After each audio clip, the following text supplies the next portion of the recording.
இந்திய பிரதமர் மோடி மீது எனக்கு நன்மதிப்பு உள்ளது. இந்தியாவுடன் உறவு வலுப்படும் என்று நேபாளத்தின் முன்னாள் தலைமை நீதிபதியும் இடைக்கால தலைவருமான சுஷிலா கார்கி உறுதி அளித்துள்ளார். நேபாளத்தில் அரசின் மீது இளைஞர்கள் தலைமையிலான போராட்டங்களால் கே.பி. சர்மா தனது பிரதமர் பதவியை ராஜினாமா செய்தார். அதைத் தொடர்ந்து ஜனாதிபதி ராஜினாமா செய்தனர்.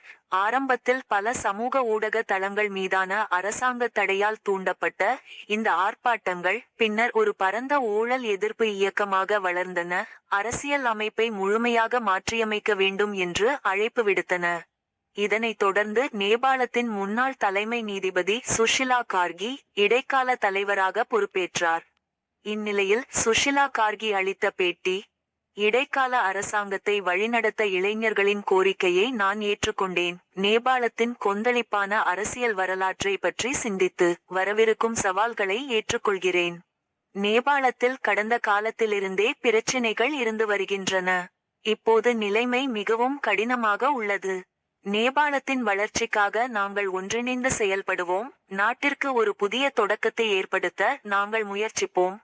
இந்திய பிரதமர் மோடி மீது எனக்கு நன்மதிப்பு உள்ளது. இந்தியாவின் ஆதரவுக்கு நன்றி. பிரதமர் மோடிக்கு நான் வாழ்த்து தெரிவித்துக் கொள்கிறேன். இதன் மூலம் இந்தியாவுடன் எங்களது உறவு வலுப்படும். கொல்லப்பட்ட இளைஞர்களை கௌரவித்து நேபாளத்தை மீண்டும் கட்டியெழுப்புவதில் உறுதியோடு உள்ளேன். இவ்வாறு சுஷிலா கார்கி கூறினார்.